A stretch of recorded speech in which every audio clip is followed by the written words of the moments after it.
जी अस्सलाम वालेकुम। कैफे आज के लेक्चर आगाज़ करते हैं। Lecture number 91। आज के लेक्चर में आज जुम्मा है तो पहले हम लेक्चर कंप्लीट करेंगे, चैप्टर कंप्लीट करेंगे, उसके बाद जितना टाइम होगा उसमें हम पास्ट पेपर की प्रैक्टिस करेंगे। आज जो स्टडी करने जा रहे हैं कंसेप्ट वो हैं auditor course of action if there is risk of fraud. अगर रिस्क ऑफ फ्रॉड ऑडिटर को मिल जाता है तो उसका क्या एक्शन होगा, अगर फ्रॉड कंफर्म हो जाए फिर एक्शन क्या होगा, और मैनेजमेंट ओवरराइड ऑफ कंट्रोल्स को एड्रेस करने के लिए ऑडिटर का कोर्स ऑफ एक्शन क्या होगा। आज का जो लेक्चर है आपका इसमें बेसिकली थ्योरेटिकल कांसेप्ट्स आपके रिलेटिव वाले कांसेप्ट्स जो हैं वो डिस्कस होंगे। केस स्टडी हमने डिस्कस कर ली हुई है। केस स्टडी किस तरीके से पूछता है वो आपको बहुत से फैक्टर जो आपने स्टडी किया, फ्रॉड रिस्क फैक्टर या circumstance indicating possibility of fraud, इनमें से कुछ फैक्टर को सेलेक्ट करके सिचुएशन क्रिएट करता है और आपसे कहता है इस सिचुएशन में रेलेवेंट जो फ्रॉड रिस्क फैक्टर्स हैं वो आइडेंटिफाई करो। होम असाइनमेंट भी कल आपको दी गई थी, अभी थोड़ी देर में हम डिस्कस करेंगे। लेकिन अब जो रिमेनिंग 3 कांसेप्ट हमने आज स्टडी करने हैं वो तीनों कांसेप्ट थ्योरेटिकल कांसेप्ट है। सबसे पहले क्या सीखेंगे, प्रीवियस लर्निंग ऑब्जेक्टिव में हमने फ्रॉड रिस्क फैक्टर सीख लिए, रिस्क ऑफ फ्रॉड को आइडेंटिफाई किया हमने। अब इससे अगली बात कि अगर फ्रॉड रिस्क फैक्टर आइडेंटिफाई हो जाए तो ऑडिटर का कोर्स ऑफ एक्शन क्या होगा, ये स्टडी करना है पहले। लर्निंग ऑब्जेक्टिव जो हमारा 3 है वो यही है, auditor course of action if there is a risk of fraud या फ्रॉड रिस्क फैक्टर, एक ही बात है, रिस्क हो तो क्या करना है, ठीक है। और इसके बाद next auditor course of action if there is fraud, अगर कंफर्म हो जाए फ्रॉड है तो क्या करना है। ये आपका कंसेप्ट बिल्कुल वैसा ही है जैसे नॉर्मल रिस्क होता है ना, उसमें कि अगर मैं आपसे पूछूं कि रिस्क ऑफ मिस स्टेटमेंट में और मिस स्टेटमेंट में फर्क है क्या, बिल्कुल फर्क है। अगर risk of miss statement identify हो तो आप क्या करते हैं, अपने प्रोसीजर्स को इंक्रीज करते हैं, रिस्क ऑफ मिस। लेकिन अगर मिस स्टेटमेंट आइडेंटिफाई हो जाए तो फिर क्या करते हैं, फिर आप कम्युनिकेट करते हैं, आप इंपैक्ट ऑन रिपोर्ट देखते हैं क्या होगा, मिस स्टेटमेंट को कम्युनिकेट करते हैं। उसी तरह यहां पे भी हम स्टडी करने जा रहे हैं कि रिस्क ऑफ फ्रॉड अगर आइडेंटिफाई हो जाए तो क्या करना है, वो लर्निंग ऑब्जेक्टिव 3 है। और अगर इसके बाद अगली स्टेज आ जाए वो क्या, फ्रॉड आइडेंटिफाई हो जाए तो क्या करना है, वो लर्निंग ऑब्जेक्टिव 4 है। 3 और 4 में बताइए फर्क समझ आया आपको? अच्छा चलें, लेकिन याद रखिएगा कि procedures to identify risk of fraud और हैं और procedures on identification of risk of fraud और है। Procedures to identify risk of fraud ये कौन से प्रोसीजर हैं, ये पहले वाले रिस्क असेसमेंट वाले, और procedure on identification of fraud बात ये रीप्रोडक्शन के क्वेश्चन में आपने इस चीज का ध्यान रखना है। ये अप्रोच वो और भी बहुत से टॉपिक्स में टेस्ट करता है।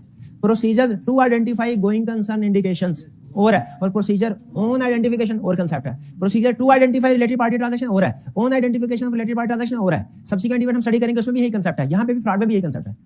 Procedure to identify risk of fraud वो हम पहले पढ़ चुके हैं, risk assessment procedure relating to fraud. उन risk assessment procedure relating to fraud से ही तो फ्रॉड रिस्क फैक्टर हमारे सामने आए थे।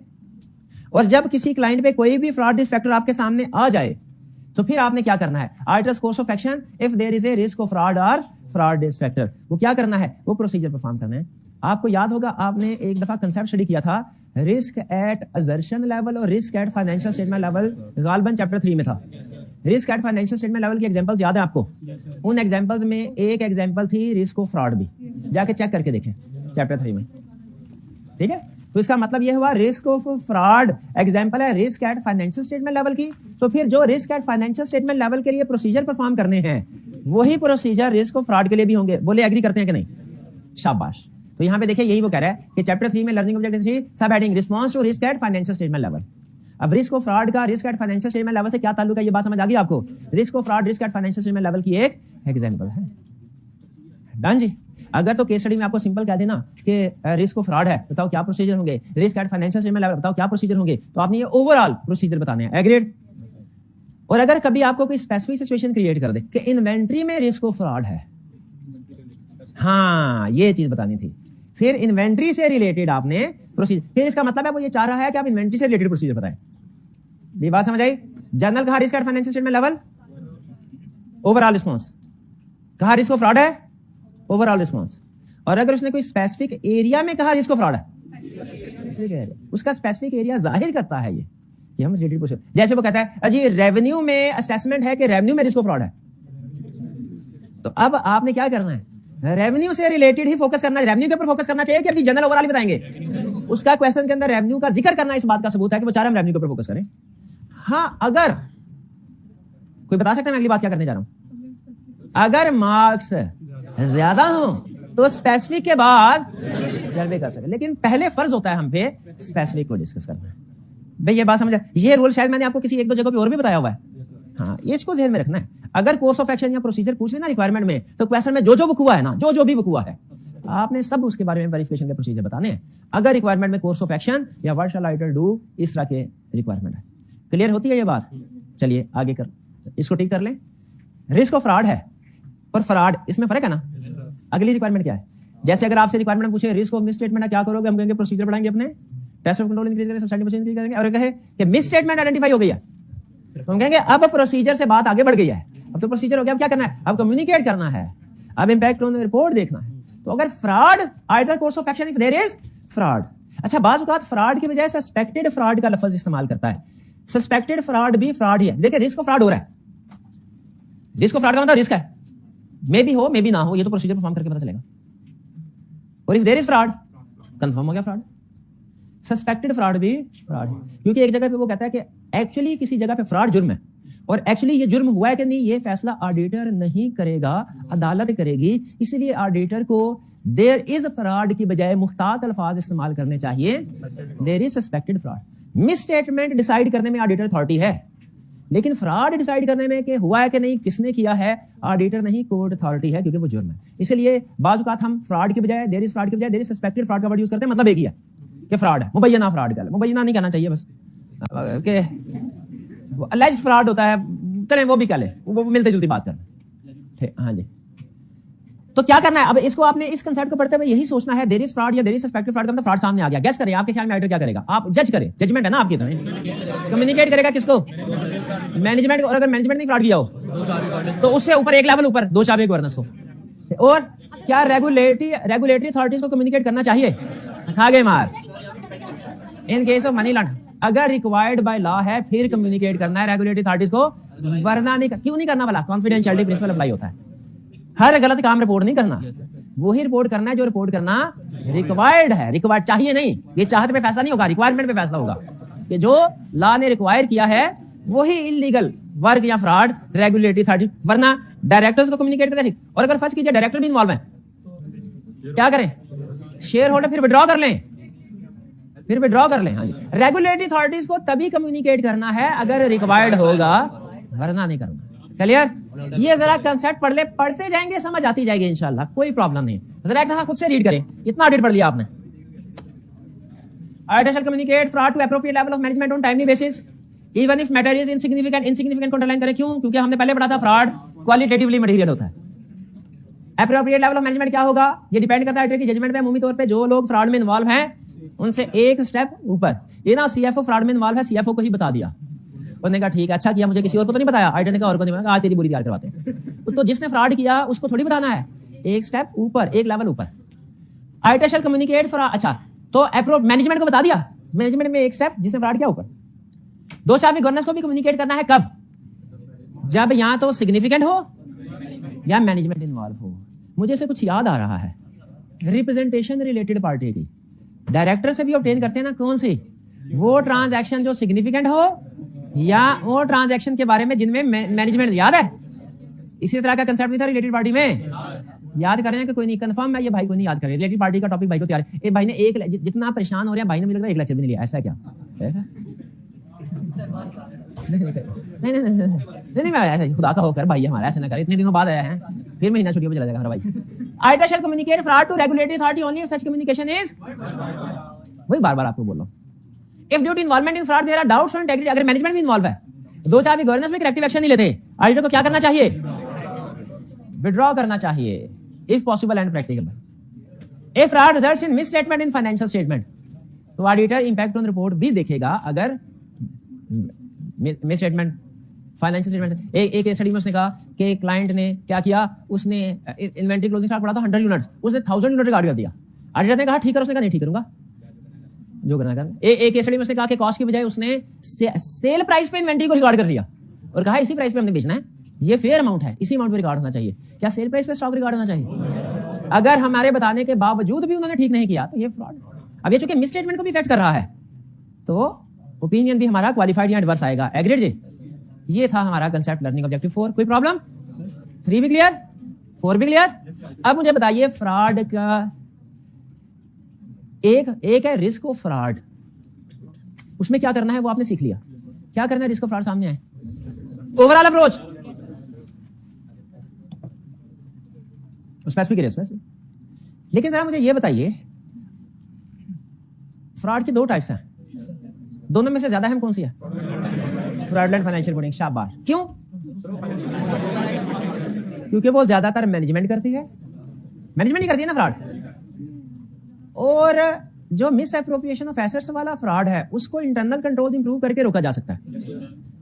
तो फ्रॉडलेंट फाइनेंशियल रिपोर्टिंग को इंटरनल कंट्रोल इंप्रूव करके नहीं रोका जा सकता क्या? क्यों नहीं? मैनेजमेंट ओवर कंट्रोल्स को ओवरराइड करती है। शाबाश। तो इसका मतलब ये हुआ, अच्छा ये मैनेजमेंट कंट्रोल्स को ओवरराइड कर सकती है, ये किस कंपनी की मैनेजमेंट कर सकती है? इंडिया की। पाकिस्तान की तो नहीं कर सकती? पाकिस्तान भी कर सकती। अच्छा, हर दुनिया की हर कंट्री की हर कंपनी की हर मैनेजमेंट कर सकते हैं। देखिए करेगी कि नहीं मैं उसके ऊपर नहीं डिस्कस, जाहिर करते हैं, सारे नहीं करते, लेकिन कर सकते हैं, एग्री करते हैं। तो इसका मतलब क्या, हमें, मैं एक स्टेटमेंट बोलने लगा हूं, आपने उसे ट्रू और फॉल्स करना है। दुनिया की हर कंपनी के ऑडिट में दो रिस्क होंगे, दो रिस्क होंगे।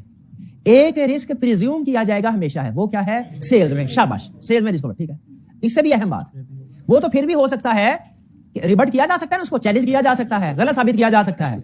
अगर एक और रिस्क है जो दुनिया की हर कंपनी के मैनेजमेंट में होगा और जो उसको चैलेंज भी नहीं किया जा सकता, वो क्या है? Risk of management override of controls, के मैनेजमेंट अपने बनाए हुए कंट्रोल्स को बाईपास करके फ्रॉड कर सकती है। कौन सा? Fraudulent financial. भाई एग्री करते हैं कि नहीं? वो स्टैंडर्ड पता है किसी अगली लाइन क्या बोलता है? वो कहता है नॉर्मली अगर इंटरनल कंट्रोल स्ट्रांग भी हो, इफेक्टिवली ऑपरेट भी कर रहे हो, उनसे मिस स्टेटमेंट आइडेंटिफाई भी हो रही हो, उसके बावजूद भी risk of management override of control रहेगा, क्योंकि कंट्रोल नॉर्मली सही काम कर भी रहा हो ना, उसको भी मैनेजमेंट जब चाहे बाईपास कर सकती है। उन्होंने खुद बनाया हुआ है कंट्रोल्स। सीसीटीवी कैमरा आम कस्टमर या एम्प्लॉइज जो है ना, वो उसको बाईपास नहीं कर सकते, सही चल रहा है, 24 घंटे चलता है। लेकिन अगर मैनेजमेंट चाहे तो जब उसने खुद मिस एप्रोप्रिएशन करनी हो तो बटन दबा के सीसीटीवी को ऑफ कर सकते हैं कि नहीं? ये है risk management override of control, her audit में एग्जिस्ट करता है। बोले risk of management override of control her audit में एग्जिस्ट करता है। बोले risk of management override of control her audit में एग्जिस्ट करता है। तो बताइए, अगर हर ऑडिट में एग्जिस्ट करता है तो इसको एड्रेस करने का तरीका भी बताना चाहिए हमें कि नहीं बताना चाहिए सर? तो लास्ट कंसेप्ट हमारा चैप्टर 19 का यही है, फिर उसके बाद चैप्टर खत्म। इतनी जल्दी 15 मिनट में मजीद, लेकिन हमने केस स्टडी करनी है उसके बाद। हाँ देखा, पहले ध्यान से पढ़ते रहे ना तो एंड पे अब सुकून है हमें। बस एक आधी एक्स्ट्रा क्लास शायद हमारी संडे को हो जाए, वो भी अगर आप कहेंगे तो। चले पहले फिलहाल तो ये लर्निंग ऑब्जेक्टिव 5 पढ़ते हैं। Management override of control and auditors course of action. इसको एड्रेस करने के लिए ऑडिटर क्या करेगा? लेकिन ध्यान में रखिएगा, एक रिस्क ऑफ फ्रॉड है, एक risk of override of control है, दोनों अलग हैं। अगर वो रिस्क ऑफ फ्रॉड पे पूछे कि क्या करोगे तो वो ओवरऑल रिस्पॉन्स बताना है। अगर कहे मैनेजमेंट ओवरराइड ऑफ कंट्रोल्स को कैसे एड्रेस करोगे, हालांकि ये भी फ्रॉड करने का ही तरीका है, लेकिन ये अलग से डिस्कस हुआ है। कह रहा है पहले समझ लो मैनेजमेंट ओवरराइड ऑफ कंट्रोल होता क्या है। Term management override of control means ability of management, और ये एबिलिटी मैनेजमेंट में ही होती है, to manipulate records and prepare fraudulent financial statements by overriding prescribed policies and procedures। ये अंडरलाइन करें, overriding prescribed policies and procedures। अपने बनाए हुए पॉलिसी और प्रोसीजर को खुद, even where controls otherwise appears to operate effect। दूसरों के लिए कंट्रोल चाहे सही भी चल रहे हो, मैनेजमेंट अगर चाहे अपने लिए ओवरराइड कर सकती है। इसको कहते हैं मैनेजमेंट ओवरराइड ऑफ कंट्रोल। और जाहिर है मैनेजमेंट कंट्रोल्स को ओवरराइड करके क्या करेगी? फाइनेंशियल स्टेटमेंट्स में फ्रॉड करेगी। और आपको पता है मिस एप्रोप्रिएशन ऑफ एसेट्स छोटा फ्रॉड होता है और फाइनेंशियल रिपोर्टिंग का फ्रॉड बड़ा। तो मैनेजमेंट कंट्रोल्स को ओवरराइड करके आपके ख्याल में कौन से वाला फ्रॉड करेगी? इसलिए आप देखेंगे जो इसमें ऑडिटर का कोर्स ऑफ एक्शन है ना, उसका फोकस भी फाइनेंशियल स्टेटमेंट के ऊपर होगा। Risk of management override of control is significant risk and exist in every entity techniques क्या है? मैनेजमेंट ओवरराइड ऑफ कंट्रोल के जरिए से फ्रॉड करेगी टेक्निक्स, वही टेक्निक्स। कौन सी टेक्निक्स? फ्रॉडलेंट फाइनेंशियल स्टेटमेंट्स की। आप जरा देखें techniques, management override of control को कंपेयर करें फ्रॉडलेंट फाइनेंशियल रिपोर्टिंग की टेक्निक्स के साथ, और फिर मुझे बताना है दोनों सेम क्यों है। फिर मुझे बताना है दोनों, पहले तो देखिए सेम है कि नहीं है जी सेम। क्यों है सेम? क्योंकि फाइनेंशियल रिपोर्टिंग का फ्रॉड मैनेजमेंट ही करती है, बाहर के बंदे को फायदा ही कोई नहीं फेक सेल रिकॉर्ड करने से, वो तो सारा फायदा मैनेजमेंट को है। ठीक है, बोनस आएगा, शाबाश। तो ये केस स्टडी किया लगता है ना। Audit procedures to address risk. अब risk of management override of control समझ आ गया क्या है, इसको एड्रेस कैसे करना है। सबसे बड़ा फ्रॉड फाइनेंशियल स्टेटमेंट्स का कैसे होता है बड़ा, फेक एंट्रीज रिकॉर्ड करके, सेल की खासतौर कह रहा है irrespective of auditor assessment of risk of management override of controls. कहता है चाहे ऑडिटर के ख्याल में risk of management override of control कम है चाहे ज्यादा, इससे फर्क नहीं पड़ता, एग्जिस्ट करता है एग्जिस्ट हर जगह करता है। आप ये कह नहीं सकते कि एग्जिस्ट करता है कि नहीं, risk of management override of control her company में एग्जिस्ट है। ऑडिटर के ख्याल में चाहे वो रिस्क लो है चाहे हाई है, दोनों सूरतों में। ये ना ऑडिटर के सर मैनेजमेंट तो बहुत ईमानदार है, कर सकती है, यानी रिस्क है लेकिन लो है, स्टैंडर्ड कहता है चाहे लो भी है ये काम आपने फिर भी करना है। यानी ये जो अब प्रोसीजर हम पढ़ने जा रहे हैं ये दुनिया के हर ऑडिट में आपने परफॉर्म करने होंगे। पहला काम, test the appropriateness of journal entries. अच्छा, ये तो टेस्टिंग आप पूरी ऑडिट में भी करते आए हैं, लेकिन यहां पे वो जर्नल एंट्रीज आपने टेस्ट करनी है जिनमें रिस्क फ्रॉड, जैसे ये रहने वाली कह रहा है make inquiries about inappropriate annual activities relating to processing of journal entries and other adjustment. पूछो अकाउंट्स डिपार्टमेंट से जो ट्रांजैक्शन रिकॉर्ड कर रहा है, कोई अनयूजुअल एक्टिविटी हुई है, अनयूजुअल प्रोसेसिंग हुई है? हाँ, साल के आखिरी 2 दिन में सीईओ आया था, उसने कहा था कि तुम लोग साइड पे हो जाओ, मैं ट्रांजैक्शन रिकॉर्ड करता हूं। पूरा साल नहीं आया, ये अजीब बात थी, हम परेशान तो हुए, फिर हमने कहा चलो ठीक है कोई बात नहीं, बॉस है जो। हाँ जी, अव्वल तो सीएफओ भी आता ना, उसमें भी रिस्क था, क्योंकि एक नॉर्मल प्रोसीजर है ना, ये फेक ट्रांजैक्शन रिकॉर्ड करने के लिए है। और खासतौर पे जब भी सीईओ फाइनेंशियल स्टेटमेंट में इंटरफेयर करे ना, तो समझ लीजिए ये कोई ना कोई टारगेट अचीव करने के चक्कर में है। सीईओ का फाइनेंस में लेना देना ही नहीं होता, उसने तो एडमिनिस्ट्रेटिव डिसीजन करने हैं। तो इंक्वायरी करो, अगर कोई अनयूजुअल एक्टिविटी नजर आ रही है प्रोसेसिंग में, तो फिर वो एक्टिविटी जिस एरिया में है उसकी सारी ट्रांजैक्शन चेक कर लो, उसमें कोई ना कोई फ्रॉडलेंट ट्रांजैक्शन होगी। दूसरा, select journal entries and other adjustment at the end of reporting period और consider the need to test journal entry other adjustment throughout the period. यानी क्या कह रहा है कि आपको पता है फ्रॉड करने में एक टेक्निक ये होती है कि फेक ट्रांजैक्शन रिकॉर्ड की जाती है, खासतौर पे ईयर एंड पे। तो क्या बोल रहा है वो, क्या करो, ईयर एंड की जो ट्रांजैक्शन है बड़ी बड़ी उनको सेलेक्ट करो, उनको तो लाजमी करो, वो लाजमी है। और अगर जरूरत पड़े, तीसरा पॉइंट क्या करे, अगर जरूरत पड़े तो साल के दौरान में भी बड़ी बड़ी ट्रांजैक्शंस देख लो। वैसे तो फ्रॉड नॉर्मली ईयर एंड पे होता है, लेकिन जो पक्के आदी होते हैं ना, वो ड्यूरिंग ऑडिट भी करते रहते हैं। ड्यूरिंग ऑडिट उसने लाजमी नहीं कहा, उसने कहा वो ऑडिटर की मर्जी है, लेकिन 2 काम लाजमी करने हैं। क्या? अनयूजुअल प्रोसेसिंग पूछनी है, किस किस ट्रांजैक्शन में हुई है उसको चेक करना। आपको एग्जांपल दी थी ना, वो डायरेक्ट प्रेसिडेंट ने जाके प्रूव कर दिया था लोग। अनयूजुअल प्रोसेसिंग जिस जिस ट्रांजैक्शन में हुई है उसको सेलेक्ट करो, लाजमी है। ईयर एंड में बड़ी बड़ी ट्रांजैक्शन है, सेलेक्ट करो, लाजमी है। और ड्यूरिंग द ईयर अगर कोई ट्रांजैक्शन पे जिन पे शक हो आपको, वो भी चेक कर लो। ये हो गया test appropriateness of journal entries. क्यों भला? क्योंकि जो सबसे ज्यादा फ्रॉड होता है ना, टॉप 10 फ्रॉड की अगर आप लिस्ट बनाएं, सबसे ज्यादा फ्रॉड क्या होता है, फेक जर्नल एंट्रीज रिकॉर्ड होती है, पहले नंबर पे ही है। और इसमें भी कौन सी वाली, सेल की खासतौर। दूसरा फ्रॉड कौन सा है, अजम्पशंस चेंज करते रहते हैं, वारंटी की, डेप्रिसिएशन की, प्रोविजन फॉर बैड डेट की, इनको कभी कम कभी ज्यादा। क्यों भला? क्योंकि अजम्पशंस को वेरीफाई करना, एस्टिमेट्स को वेरीफाई करना, जजमेंटल एरियाज को वेरीफाई करना थोड़ा मुश्किल होता है ऑडिटर के लिए, तो उसमें हेरफेर का गुंजाइश ज्यादा है। रिपेयर एक्सपेंस में आप दाएं बाएं नहीं कर सकते, 1000 का रिपेयर एक्सपेंस है ना, आप अगर उसका 999 भी करेंगे पकड़े जाएंगे, इनवाइस तो 1000 की है। लेकिन प्रोविजन फॉर बैड डेट पास का नहीं, फ्यूचर का एक्सपेंस होना है। इसको अगर आप इंक्रीज डिक्रीज कर भी लें तो एक्यूरेसी के साथ वेरीफाई नहीं कर सकते। तो दूसरा बड़ा फ्रॉड क्या है, काउंटिंग एस्टिमेट्स में मैनेजमेंट एस्टिमेट्स अप्लाई करते हुए बायस हो सकती है। प्रॉफिट ज्यादा चाहिए तो एस्टिमेट सारे डाउनवर्ड कर दो, प्रॉफिट कम चाहिए एस्टिमेट्स अप्लाई करते हुए। तो दूसरा फोकस उसका किसके ऊपर है, एस्टिमेट्स में क्या करें, evaluate whether judgments and assumptions by management making estimate indicate possible bias, if so auditor should reevaluate accounting estimates taken as a whole. कहते हैं देखो कि ओवरऑल के एस्टिमेट्स अप्लाई करने में मैनेजमेंट बायस तो नहीं है, ओवरऑल एस्टिमेट्स अप्लाई करने में मैनेजमेंट। इंफॉर्मेशन आपके सामने 2-3 रख रहा हूं। पहली information, provision for bad debt पिछले साल की निस्बत इस साल चेंज हुआ है, कोई प्रॉब्लम है? कोई बड़ी प्रॉब्लम नहीं, चेंज होते रहते हैं भाई, ऐसे चेंज हो सकता है, थोड़ा बहुत चेंज हुआ। वारंटी प्रोविजन थोड़ी बहुत चेंज हुई, कोई प्रॉब्लम नहीं है। डेप्रिसिएशन थोड़ी बहुत चेंज हुई, नॉर्मल। अब एक इंफॉर्मेशन आपको दे रहा हूं, ये सारी चेंजेस डिक्रीज ही हुई है, ये प्रॉब्लम। क्योंकि चेंज हुई ना, तो कोई चीज इंक्रीज होनी चाहिए, कोई डिक्रीज होनी चाहिए। और अगर हमेशा एक ही डायरेक्ट इंडिविजुअली एप्रोप्रिएट लग रहे हैं लेकिन कलेक्टिवली इनएप्रोप्रिएट, तो बताइए इनमें फिर आपको कलेक्ट ये बायसनेस नजर आ रही कि नहीं आ रही, कि जानबूझ के किया है? तो इंडिविजुअली अगर एस्टिमेट सही भी आपको लग रहे हैं ना, एग्रीगेट आपको कोई एक सर्टेन डायरेक्शन की तरफ जाते महसूस हो रहे हैं, तो आपने इनको री इवैल्यूएट करना है, दोबारा से चेक करना है एज होल, इंडिविजुअल नहीं। ठीक है? करीबी दुकानदार से सामान लेने के लिए गए, बाद में पैसे दिए, थोड़े से पैसे कम थे, फ्रॉड है कि नहीं? नहीं, भूल चूक हो जाती है, भूल चूक हो जाती है। बाद में उसने कहा सॉरी सर भूल गया था, पैसे दे दिए। फिर ऐसा हुआ, भूल चूक हो गई, पैसे ऊपर नीचे हो जाते ना कभी कम ज्यादा, कोई प्रॉब्लम है? तीसरी बार फिर ऐसे हुआ, कोई प्रॉब्लम है? नहीं। और एक दिन आप बैठ के सोच रहे हैं यार ये पैसे कम ज्यादा होते हैं, लेकिन इस दुकानदार के पास जब भी जाता हूँ हमेशा मुझे पैसे कम ही मिलते हैं। कभी आपने नोट किया? फर्क आ जाता है। लेकिन अगर हमेशा पैसे कम ही, भाई कभी कम कभी ज्यादा हो ना, फिर हम कह सकते हैं भूल चूक हो गई। और अगर हमेशा हमें पैसे कम ही मिलते हो इंडिविजुअली, चाहे आपको शक नहीं पड़ा था इंडिविजुअल एक एक ट्रांजैक्शन को, कलेक्टिवली जब आपने एनालिसिस किया, तो मुझे बताइए हमें सिर्फ एस्टीमेट्स को इंडिविजुअली देखना चाहिए कि एग्रीगेट भी? और एग्रीगेट अगर नजर आ रहा हो कि बायस है टुवर्ड्स सर्टेन डायरेक्शन, तो दोबारा चेक कर लेना चाहिए कि नहीं। ये है रीवैल्यूएशन। ये बात समझ आई कि रीवैल्यूएशन एज ए होल का मतलब समझ रहे हैं? यहां पे इंडिविजुअली को अंडरलाइन कर लें, यहां पे एज ए होल को अंडरलाइन कर लें, फिर कंसेप्ट क्लियर खुल के सामने आ जाएगा।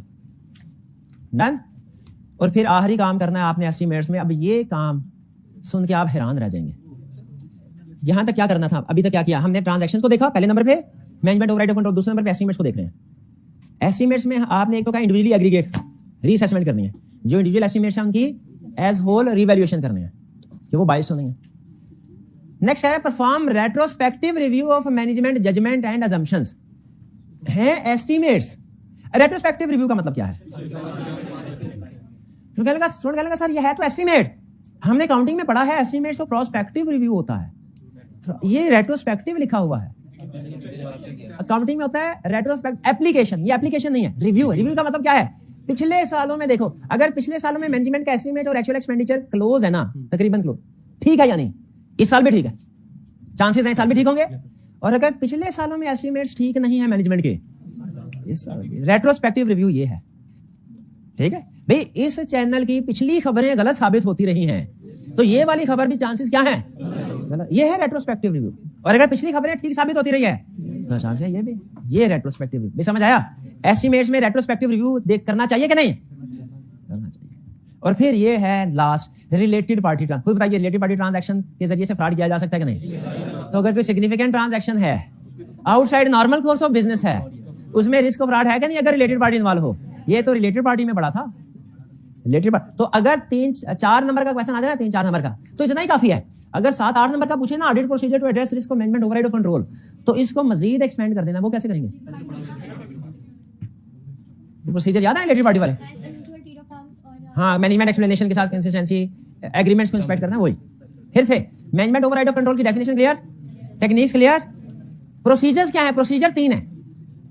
एक है टेस्ट जनरल एंट्रीज, एक है counting estimates, test counting estimates, और फिर क्या है? Significant transaction outside normal course of business. यहां पे डिटेल में उसने किन 2 कांसेप्ट्स को डिस्कस किया है? काउंटिंग एस्टीमेट्स को और जनरल एंट्रीज को। अकाउंटिंग एस्टीमेट्स में 2 ही प्रोसीजर हैं। कौन से हैं? इंडिविजुअल की रीवैल्यूएशन करो एज होल, और रेट्रोस्पेक्टिव रिव्यू। और टेस्ट जनरल एंट्रीज में क्या है? एनुअल प्रोसेसिंग को देखो, ईयर एंड पे लास्ट ट्रांजैक्शन देखो, और कंसीडर करो ड्यूरिंग द ईयर भी कोई ट्रांजैक्शन सेलेक्ट करनी है। सिंपल। ओवरराइड ऑफ कंट्रोल हो गया। ये था हमारा चैप्टर 19। एक दफा रीड कर ले, खत्म। और क्या रह गया इसमें? पहले कम पढ़ा, नहीं होना चाहिए था, जल्दी हो गया खत्म। क्योंकि अभी केस स्टडीज नहीं की, मिस कर रहे हैं केस स्टडीज को। अभी करवाते हैं। पहले इसको रीड कर लें, risk of management override of control को रीड कर। इसमें एक लाइन है, वो मैं नहीं बताऊंगा कौन सी, वो केस स्टडी में 2 दफा टेस्ट हुई है। एक लाइन है, 2 केस स्टडी में टेस्ट हुई है।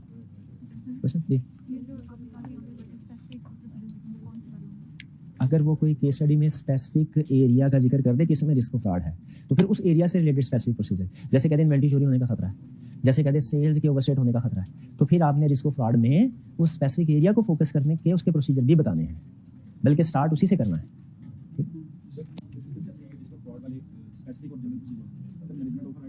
नहीं, इसके ये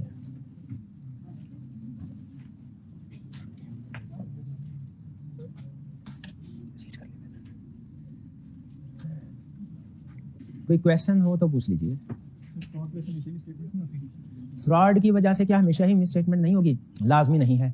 इन्वेंट्री चोरी हो गई, लेकिन loss by theft debit inventory account credit कर दिया, फ्रॉड तो है, मिसस्टेटमेंट नहीं है।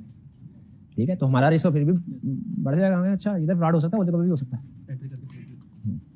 Okay, question.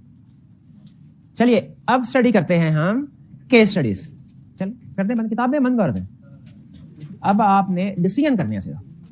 सबसे पहले रिक्वायरमेंट पढ़ के मुझे बताइए, नॉर्मल रिस्क असेसमेंट जो आप करते थे उसकी केस स्टडी जो चैप्टर 10 में करते थे और ये चैप्टर 19 की रिक्वायरमेंट में क्या फर्क है? वो जनरल रिस्क असेसमेंट रिस्क, ये फ्रॉड। एक और भी बड़ा फर्क है, इसमें सिर्फ फैक्टर पूछ रहा है, प्रोसीजर नहीं पूछता, उसमें रिस्क के साथ प्रोसीजर भी पूछता है। ठीक है। आइडेंटिफाई एंड डिस्कस, दो वर्ड यूज किया। आइडेंटिफाई का मतलब क्या है, हेडिंग बना दो। डिस्कस का मतलब क्या है, एक्सप्लेन करो सेंटेंस फॉर्म में। सिर्फ हेडिंग नहीं चाहिए, एक्सप्लेन भी करो सेंटेंस फॉर्म में। हेडिंग भी बनाओ, एक्सप्लेन भी। चलिए जी स्टार्ट करते हैं। Your firm has been appointed as the statutory auditor for the team textile limited for the year ending 31 March 24। अगर इंपैक्ट ऑन रिपोर्ट पूछा ना क्वेश्चन में, मैं कहता इनिशियल ऑडिट है, अदर मैटर पैराग्राफ आएगा। अगर कहता ना normal risk audit risk identify करो, मैं कहता इनिशियल ऑडिट है, ओपनिंग बैलेंस की वेरिफिकेशन, ओपनिंग बैलेंस में मिस स्टेटमेंट हो सकती है, ये रिस्क आएगा। लेकिन मैं इन दोनों में से कोई भी नहीं लिखूंगा। क्यों? ना इंपैक्ट ऑन रिपोर्ट पूछा है, ना जनरल रिस्क पूछा है, रिस्क और फ्रॉड पूछा है। TTL operates an extensive network of retail outlets across the country। Normal audit risk पूछता ना, तो मैं कहता कि रिटेल आउटलेट्स पूरी कंट्री में मुख्य जगह पे मौजूद है, इन्वेंट्री वेरियस लोकेशन पे है। इन्वेंट्री वेरियस लोकेशन पे हो तो उसकी एग्जिस्टेंस कंप्लेंट्स को वेरीफाई करना मुश्किल होता है, रिस्क होता। लेकिन यहाँ पे नहीं लिखूंगा। क्यों? स्पेसिफिकली रिस्क को फ्रॉड पूछ रहा है, जनरल रिस्क नहीं पूछ रहा। क्या जी जी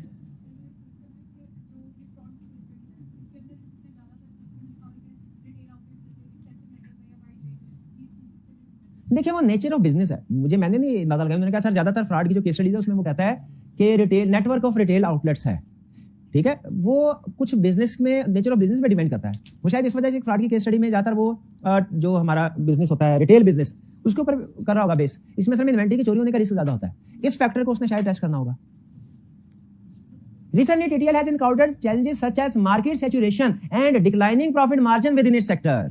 मार्केट सैचुरेट कर गई, यानी इसका मतलब क्या है, ग्रोथ नहीं है, प्रॉफिट मार्जिन भी कम हो रहे हैं। याद है मिलता जुलती बात हमने पढ़ी थी कि 5 साल हो गया शेयर प्राइस को इंक्रीज ही नहीं किया, हालांकि कॉस्ट इंक्रीज हो रही होती है तो प्रॉफिट मार्जिन कम हो रहे होते हैं। अब ऐसी सिचुएशन में एक कंपनी मार्केट में, ऐसे सारी कंपनी के साथ यही सिचुएशन है, तो जब कंपटीशन ज्यादा होगा, मार्केट सैचुरेट हो गई, अपनी परफॉर्मेंस दूसरों से इंप्रूव शो करवाने की कोशिश करेगी कि नहीं कंपनी, तो ये एक रिस्क ऑफ फ्रॉड है। याद है फ्रॉड एंड फाइनेंशियल रिपोर्टिंग में जो पहले वाला था इंसेंटिव अपॉर्चुनिटी, उसमें ये शायद बात थी, फाइनेंशियल स्टेबिलिटी इज थ्रेटन्ड। ये इसी तरह की बात थी ना फाइनेंशियल स्टेबिलिटी की, भाई कंपनी फाइनेंशियल प्रॉब्लम में है कि नहीं, मार्केट सैचुरेशन डिक्लाइनिंग प्रॉफिट। तो ये हमारा पहला फ्रॉड डिफेक्ट, इसको हेडिंग बना देंगे, ये हमने आइडेंटिफाई कर लिया, इसको अंडरलाइन करें। जो आपने अंडरलाइन किया ना, ये अल्फाज अगर आप अपने आंसर शीट पे लिख देंगे तो आपने आइडेंटिफाई कर दिया। एक्सप्लेन कैसे करेंगे कि मार्केट में टफ कंपटीशन में आउट परफॉर्म करने के लिए, अपनी परफॉर्मेंस को एक्स्ट्रा ऑर्डिनरी शो करवाने के लिए कंपनी फाइनेंशियल रिजल्ट मैनिपुलेट कर सकती है। ऐसा ही है, आगे चलते हैं। In response TTL has implemented several cost reduction strategies which includes reducing employee wages and benefits among other cost saving measures। एक नहीं, मेरे जहन में तो 2 फ्रॉड रिस्क फैक्टर आ रहे हैं। मिस एप्रोप्रिएशन ऑफ एसेट कैसे? हाँ, एडवर्स रिलेशनशिप हो जाएगा, ये चीज एडवर्स रिलेशनशिप हो जाएगा तो उनके मिस एप्रोप्रिएट एम्प्लॉइज जो हैं उनको निकाल रहे हैं ना, तो वो जाते जाते कोई सामान चोरी करने का रिस्क होगा। और कौन सा रिस्क होगा? ये तो वो हो गया ना, जो एम्प्लॉय निकल रहे हैं उनको थ्रेट है, भाई अगले महीने नौकरी से जवाब मिल गया, ये आखिरी महीना है। दूसरा segregation of duties, weakness in internal control. कैसे पता चला? सेग्रीगेशन ऑफ ड्यूटीज रिड्यूस हो रही है, एम्प्लॉइज कम हो रहे हैं। 3 फ्रॉड रिस्क फैक्टर हो गए। पहला कौन सा था? टफ कंपटीशन मार्केट में, दूसरा सेग्रीगेशन, तीसरा एडवर्स। भाई एग्री करते हैं, एक्सप्लेनेशन से एग्री करते हैं, ओके। 3 आगे चलते हैं। करने कितने चाहिए? मेरा हालांकि 8 ज्यादा ही नहीं हो रहे, चलिए जितने हो गए, जितने भी हो गए कर लेंगे। TTL company with high leverage. Leverage क्या होती है? हाई बोरिंग पावर में क्या रिस्क ऑफ फ्रॉड होता है? ये तो हाई बोरिंग, पहले एक सेंटेंस कंप्लीट कर देते हैं, मे बी और भी आ जाए। High leverage faces additional challenges due to countries exponential rise in interest rate, a consequence of high inflation rate. ये तो poor economic condition, poor economic condition भी रिस्क ऑफ फ्रॉड है। ये हमने पढ़ा था कहीं, पुअर इकोनॉमिक कंडीशन। ये मेरा ख्याल फाइनेंशियल स्टेबिलिटी में ही आ सकता है, लेकिन इसको चाहे तो फाइनेंशियल स्टेबिलिटी वाले पॉइंट के साथ ऐड कर देंगे जो market saturation and declining profit margin है, क्योंकि ये साबित कर रहा है, इससे रिलेट कर इंटरेस्ट रेट बढ़ गए हैं, इन्फ्लेशन रेट की वजह से प्राइसेस, जो परचेज प्राइसेस है हाई हो गई है। हाँ, तो इसको चाहे उसके साथ मर्ज कर ले, चाहे यहाँ पे लिख ले। लेकिन जो लेवरेज वाला पॉइंट है ना, ये लग जाएगा। क्वेश्चन में सिर्फ इतना भी कह देता ना कि आप बैंक के पास जा रहे हैं लोन लेने के लिए, इसमें भी रिस्क ऑफ फ्रॉड होता। कैसे? हाँ, जैसे है ना, शेयर इशू करने हो ना, शेयर बेचने हो कंपनी ने या डायरेक्टर ने, उसमें रिस्क ऑफ फ्रॉड है। क्यों? क्योंकि जो शेयर खरीदेगा फाइनेंशियल स्टेटमेंट्स को देख के खरीदेगा। फाइनेंशियल स्टेटमेंट में प्रॉफिट को बढ़ा चढ़ा के बताओ, बढ़ा चढ़ा के बताओगे तो हाई प्राइस मिलेगी। तो उसी तरह लोन में भी सेम, कि बैंक ने लोन देना है, एसेट्स को देख के एसेट्स को बढ़ाओ, ताकि बैंक को लगे बहुत सिक्योरिटीज है, बैंक लोन दे दे। क्लियर? ये रिस्क ऑफ फ्रॉड जेन में रहेगा। ये ठीक है, ये नॉर्मल रिस्क में भी आता है। कि डेट लोन ले, उसमें थोड़ी सी एक्सप्लेनेशन चेंज होती है कि लोन जब लेंगे तो उसके साथ कंडीशंस हैं, रिस्क है कि उस कंडीशंस की कंप्लायंस नहीं कर सकेंगे, डेट कॉवेनेंट की वायलेशन हो जाए, ठीक है। लेकिन ये फ्रॉड रिस्क फैक्टर भी है कि नहीं? लोन लेने के लिए बैंक फाइनेंस सिक्योरिटीज भी देखता है, लेकिन फाइनेंशियल स्टेटमेंट्स भी तो देखता है। तो ये हमारे कितने फ्रॉड रिस्क? 4 हो गए। In light of these financial pressures, key shareholders of TTL are considering divesting majority stake in the company as a strategy to diversify their investment. Dispose करना चाहते हैं, बेचना चाहते हैं शेयर्स। तो मैनेजमेंट, हाँ, शेयर होल्डर्स क्या प्रेशर डालेंगे मैनेजमेंट पे? शेयर प्राइस बढ़ जाए। शेयर प्राइस कैसे बढ़ेगी? प्रॉफिट ज्यादा होने से। प्रॉफिट कैसे ज्यादा होगा?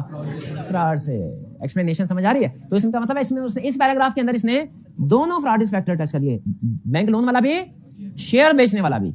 लोन लेना है उसमें भी फ्रॉड है, शेयर बेचने हैं फ्रॉड है। क्लियर? कितने हो गए? 4 हो गए?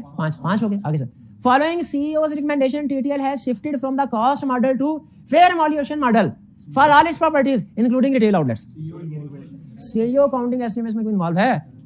वो जब काउंटिंग एस्टिमेट्स में इन्वॉल्व होगा, काउंटिंग रूल्स को सामने रख के फैसले नहीं कर रहा होगा, अपने टारगेट को सामने रख के फैसले कर रहा होगा। CEO ने स्टैंडर्ड नहीं पढ़े होते, उन्हें मैनेजमेंट पढ़ी होगी इसने। तो यहां पे भी फ्रॉड रिस्क फैक्टर क्या? CEO इन्वॉल्व हो रहा है accounting estimates. CEO is actively working with independent valuer to ascertain the fair value of TTL's property. ये वही उसी से रिलेट हो गया। फिर furthermore, on 1 March 2024, TTL entered into a bill and hold agreement with one of its customer. Bill and hold agreement, इसको underline करिए। क्या होता है? बिल बना दो, इन्वेंट्री अपने पास होल्ड करो, यानी इन्वेंट्री गई नहीं है, बिल चला गया है, रेवेन्यू रिकॉर्ड हो गया होगा, बिल पे रेवेन्यू रिकॉर्ड हो गया होगा इनवाइस पे। हाँ, हालांकि इन्वेंट्री अपने पास ही है, तो रिस्क क्या है? रिस्क एंड रिवार्ड ट्रांसफर नहीं हुए। हम पुराने जमाने का स्टैंडर्ड पढ़े, हमारे जमाने में यही होता था, रिस्क एंड रिवार्ड ट्रांसफर नहीं हुए तो रेवेन्यू रिकॉर्ड। अब IAS 15 क्या कहता है? वो 5 कंडीशन कहता है, परफॉर्मेंस ऑब्लिगेशन और पता नहीं क्या है ना। लेकिन कंसेप्ट वही आता है कि इन्वेंट्री आपके पास है, रेवेन्यू रिकॉर्ड कर लिया है। कैसे पता चला इन्वेंट्री आपके पास है? होल्ड से। कैसे पता चला रेवेन्यू रिकॉर्ड कर लिया है? बिल से। तो रिस्क है कि नहीं? कंफर्म नहीं कर रहा, लेकिन रिस्क ऑफ फ्रॉड है जी। This agreement is anticipated to substantially increase TTL's revenue for the year. वो तो होगा, रेवेन्यू ही होगा, बल्कि कॉस्ट ऑफ सेल्स नहीं होगी। कॉस्ट ऑफ सेल्स क्यों नहीं होगी? कितने हो गए? 7 हो गए। कोई बात नहीं, 7 भी ठीक है। एक आधे रिस्क के शायद 2 नंबर हो, एक्सप्लेनेशन दिया हो सकता है 1.5 नंबर हो, एक रिस्क का, आधा नंबर आइडेंटिफिकेशन का, 1 नंबर है, कुछ क्या नहीं सकता मैं, लेकिन 7 हो गए। बट एक वैसे हमने साथ में ला दिया था ऊपर, याद है? ये वाला जो था ना, ये इंटरेस्ट रेट और हाई इन्फ्लेशन रेट वाला, ये हमने इसे ऊपर सैचुरेशन डिक्लाइनिंग प्रॉब्लम। तो क्लियर? कुछ समझ आई? नहीं आई अभी समझ? ये केस स्टडी अगर आपने आइडेंटिफाई कर ली ना सही। Evaluate the above situation and discuss implication on audit report. Evaluate करना है, discuss implication, impact on audit report. Evaluate का मतलब क्या है? ये बताओ, इसमें मसला क्या है? मसला, you are the auditor of reserve limited, सबसे बड़ा मसला for the year ended 31 December 2022, you are the auditor. इसमें कोई है प्रॉब्लम? कोई प्रॉब्लम नहीं है। During the audit you have been informed that federal board of revenue has seized the accounting records pertaining to revenue. Seize record, scope limitation, ठीक है। Disclaimer, qualified opinion या disclaimer, accounting record pertaining to revenue and production, pervasive effect आ गया, not confined to disclaimer. For further investigation into alleged charges of tax evasion, alleged charges of tax evasion, इसके 2 effect है। Number 1, integrity of management पे doubt. Number 2, tax excise understated, क्योंकि अगर tax evade किया है तो कम किया होगा। तो इसका मतलब ये हुआ, एक प्रॉब्लम आई अकाउंटिंग रिकॉर्ड सीज करने से, वो चली गई स्कोप लिमिटेशन की तरफ। दूसरा एलिगेशन क्या थी? टैक्स इवेड कर रहे हैं, तो टैक्स एक्सपेंसेस का मतलब मैनेजमेंट ने अंडरस्टैंड किया होगा, और जानबूझ के अंडरस्टैंड किया तो इंटेग्रिटी में भी डाउट क्रिएट हो जाएगा। ठीक है, स्कोप लिमिटेशन आ गई, risk of understatement of tax expense आ गया, और रिस्क ऑफ मैनेजमेंट इंटेग्रिटी, ये रिस्क आ गया। रिस्क ऑफ मैनेजमेंट इंटेग्रिटी की वजह से इसे हमने फ्रॉड वाले टॉपिक में डाला है। 3 इश्यूज आए हैं, 3 इश्यूज। हाँ, प्रोविजन फॉर टैक्स एक्सपेंस भी रिवाइज हो सकती है। तो मैनेजमेंट इंटेग्रिटी का तो रिपोर्ट में इंपैक्ट नहीं है, सीज अकाउंटिंग रिकॉर्ड का और अंडरस्टेटमेंट ऑफ टैक्स एक्सपेंस का इंपैक्ट रिपोर्ट हो सकता है कि नहीं? सीज अकाउंटिंग रिकॉर्ड, इसका इंपैक्ट रिपोर्ट क्या होगा? Scope, understatement of tax expenses, statement done. आगे बता देंगे qualified opinion, basis for qualified opinion की एडमिट है, और फिर डिस्क्लेमर ओपिनियन में भी बेसिस फॉर। हाँ, ये चीज आप पहुंच गए हैं, इतनी प्रैक्टिस, ये खुशी हुई, पहुंच गया। डिस्क्लेमर ओपिनियन में एक और पैराग्राफ नहीं आता। डिस्क्लेमर ऑफ ओपिनियन में की ऑडिट मैटर नहीं आता, एक और पैराग्राफ नहीं आता। कौन सा पैराग्राफ है जो नहीं आता? बता देंगे तो छुट्टी। चले बीएच की ये क्वेश्चन नहीं। जब auditor disclaimer of opinion express कर रहा हो तो की ऑडिट मैटर सेक्शन नहीं आता, एक और सेक्शन नहीं आता। रिपोर्ट में वो कौन सा है? एमसीक्यू मैटर नहीं आता, गलत आता है। अदर मैटर भी आता है। अदर इंफॉर्मेशन वाला पैराग्राफ नहीं आता।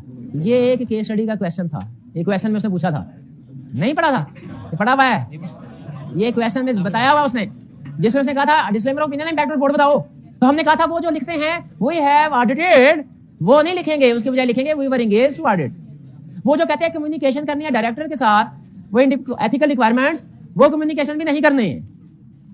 फिर की ऑडिट मैटर सेक्शन नहीं आना। फिर अदर इंफॉर्मेशन, अदर मैटर नहीं बोला, अदर इंफॉर्मेशन का सेक्शन नहीं आना। ये चैप्टर 4 का क्वेश्चन था एक, वॉल्यूम 2 कभी किया हो तो पता चले। अदर इंफॉर्मेशन वाला कैफेड में, लेकिन इतना बताया कि कब आएगा कब नहीं आएगा। वो डायरेक्टर बोर्ड की केस स्टडी की नहीं थी।